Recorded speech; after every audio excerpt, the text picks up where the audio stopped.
Namaskar. Today we will see cavernous sinus. In the cranial cavity, dura mater consists of two layers, outer endosteal layer and inner meningeal layer. Between these two layers of dura mater, there are venous spaces called as dural venous sinuses. There are 7 single and about 8 paired dural venous sinuses. Cavernous sinus is a paired dural venous sinus.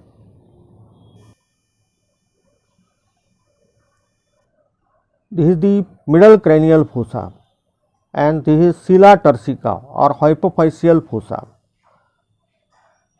On either side of the hypophyseal fossa, there is carotid sulcus. The cavernous sinus lies over the carotid sulcus. This is the middle cranial fossa. It is separated from anterior cranial fossa by the lesser wing of sphenoid bone. This is the greater wing of sphenoid. It shows foramen rotundum, foramen ovale, foramen spinosum. Posteriorly, the middle cranial fossa is bounded by superior border of petrous part of temporal bone.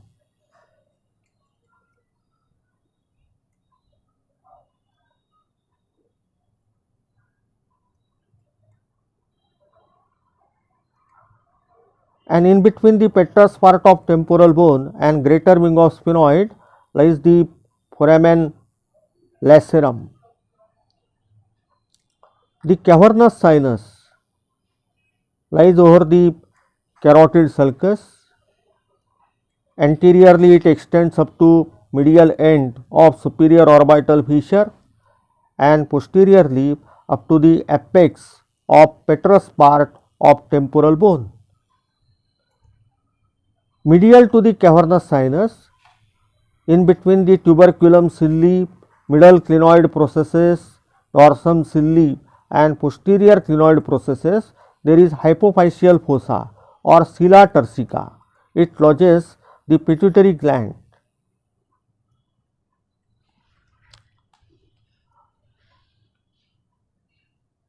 A horizontal fold of dura mater called as diaphragma silli is attached to tuberculum silli and the dorsum silli. There is hole in the center of the diaphragma silli and stalk of the pituitary gland passes through this hole.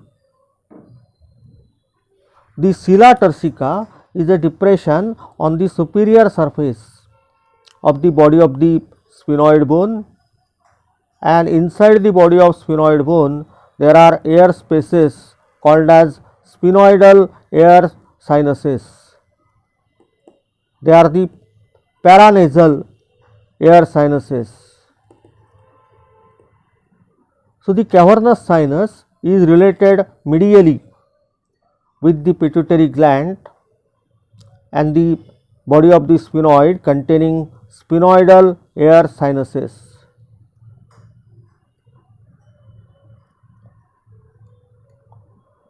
So, on either side of pituitary gland and body of the sphenoid lies the cavernous sinus. The roof and lateral wall of the cavernous sinus is formed by the meningeal layer of dura mater, while the floor is formed by the endosteal layer. Anteriorly, the cavernous sinus is related with superior orbital fissure, while posteriorly it is related with apex of petrous part of temporal bone. The lesser wing of sphenoid ends at anterior clinoid process, and the anterior clinoid process gives attachment to the pre-margin of tentorium cerebelli, and there is a tentorial notch. Within this tentorial notch lies the midbrain.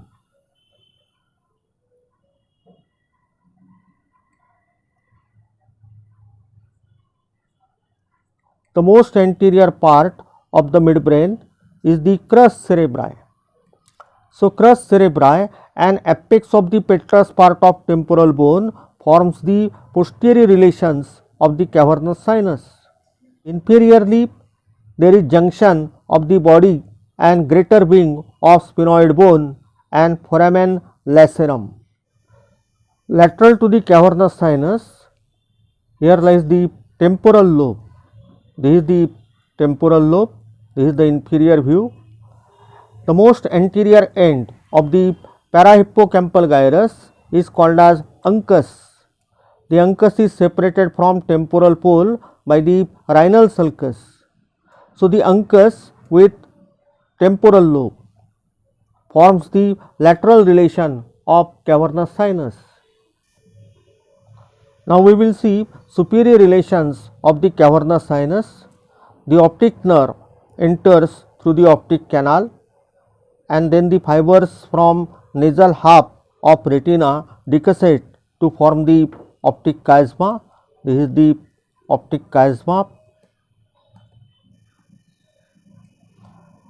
and the optic tract passes backward superior to the cavernous sinus. So, optic tract forms the superior relation of cavernous sinus. In addition to the optic tract, the anterior perforated substance also forms superior relation of the cavernous sinus. The roof of the cavernous sinus is pierced by three structures. In the anterior part, it is pierced by the internal carotid artery, and in between the pre-margin and the attached margin of tentorium cerebelli, the roof is pierced by two cranial nerves, the third oculomotor and fourth trochlear. This is the common carotid artery, and at the level of upper border of lamina of thyroid cartilage, it divides into two branches, external carotid and the internal carotid artery. The internal carotid artery ascends in the neck within the carotid sheath, reaches the base of skull, then it passes through carotid canal and then pass upward in the foramen lacerum, enters in the cavernous sinus. In the anterior part of cavernous sinus, the artery turns up, pierces the roof, then turns backward and ends by dividing into two terminal branches, the anterior cerebral artery and middle cerebral artery. So, in addition to optic tract, anterior perforated substance, the internal carotid artery, oculomotor nerve and trochlear nerve also forms superior relations of cavernous sinus. Now, we will see structures within the cavernous sinus. In the cadavers, the cavernous sinus appears as having sponge like appearance. It is about 2 centimeter in length and 1 centimeter in breadth. The lateral wall of the cavernous sinus shows 4 structures. From above downwards, they are oculomotor nerve, trochlear nerve, ophthalmic nerve and maxillary nerve, while in the center it shows internal carotid artery and abducent nerve, which is inferolateral to it. The oculomotor nerve and trochlear nerve pierces the roof of cavernous sinus. After piercing the roof, the oculomotor nerve passes forward in the lateral wall of cavernous sinus and divides into two divisions, superior and inferior. The two divisions of oculomotor nerve enters in the orbit through intermediate compartment of the superior orbital fissure. The fourth nerve, trochlear nerve, also pierces the roof, passes forward in the lateral wall, then goes laterally crossing the oculomotor nerve and enters in the orbit through the lateral compartment of superior orbital fissure. The trigeminal ganglion lies on the trigeminal impression on the anterior surface of petrous part of temporal bone, and the convex side gives attachment to the three nerves ophthalmic, maxillary and mandibular. The ophthalmic and maxillary enters in the cavernous sinus, while the mandibular nerve does not enter in cavernous sinus, it passes through foramen ovale. The ophthalmic nerve passes forward in the lateral wall of cavernous sinus, and in the anterior part it divides into three branches: lacrimal, frontal and nasociliary. The lacrimal and frontal enters in the orbit through the lateral compartment of superior orbital fissure, while the nasociliary enters in the orbit through the intermediate compartment. The maxillary nerve passes forward in the lateral wall of cavernous sinus, but then leaves the cavernous sinus and passes through foramen rotundum and enters in the pterygopalatine fossa. The sixth nerve, abducent nerve, enters in the orbit through the intermediate compartment. The superior ophthalmic vein passes through the lateral compartment, while inferior ophthalmic vein passes through the most medial compartment. The cavernous sinus receives various tributaries. From the orbit it receives superior ophthalmic vein and the inferior ophthalmic vein and central vein of retina. From the brain it receives the superficial middle cerebral vein. The superficial middle cerebral vein begins on superolateral surface of cerebral hemisphere. First it is in the posterior ramus of lateral sulcus, and then it goes medially in the stem of the lateral sulcus and drains into cavernous sinus. The cavernous sinus also receives veins from the meninges. The sphenoparietal sinus lies along the lesser wing of sphenoid.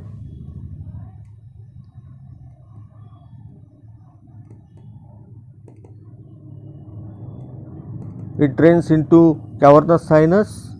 This is the foramen spinosum. Through it passes middle meningeal vein. The middle meningeal vein consists of two trunks, the frontal trunk. Sometimes the frontal trunk drains into cavernous sinus. Sometimes it passes through foramen ovale and drains into pterygoid venous plexus. So, from the meninges, the sphenoparietal sinus and sometimes frontal trunk of middle meningeal vein, these are the tributaries of cavernous sinus. The cavernous sinuses communicates with various other structures. The two cavernous sinuses are connected with each other by anterior and posterior intercavernous sinuses, and together they form the circular sinus. So, circular sinus consists of two cavernous sinuses and anterior and posterior intercavernous sinuses.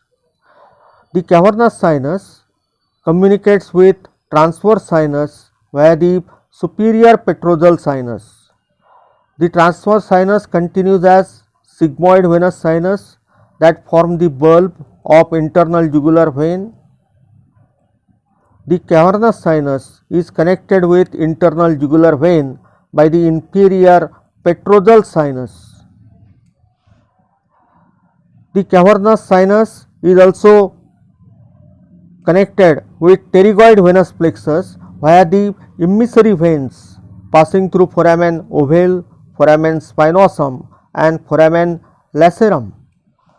The cavernous sinus is also connected with the facial vein. This is the facial vein. The supratrochlear vein, supraorbital veins join to form angular vein which continues as facial vein. So, via the ophthalmic veins, the cavernous sinus is connected with facial vein.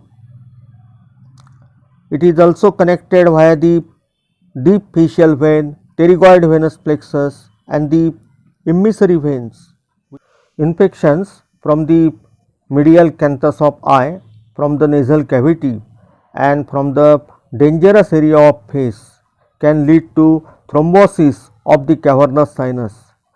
In thrombosis of the cavernous sinus, the structures inside the cavernous sinus are pressed.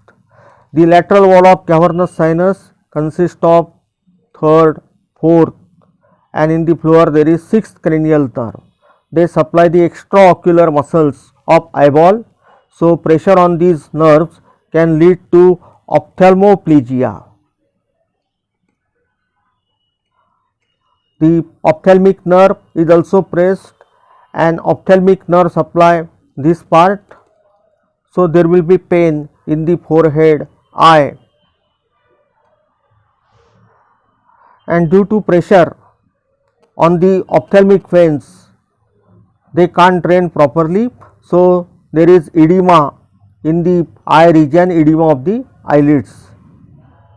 In case of accidents, sometimes there is fracture of the middle cranial fossa, the internal carotid artery rupture, and the blood of the internal carotid mixed with the blood in the cavernous sinus, and the condition is called as carotid cavernous aneurysm.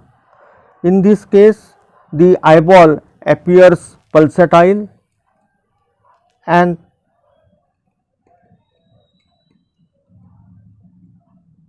there is also loud systolic murmur over the temporal region. Again, in this case, the third, fourth, sixth nerves are pressed.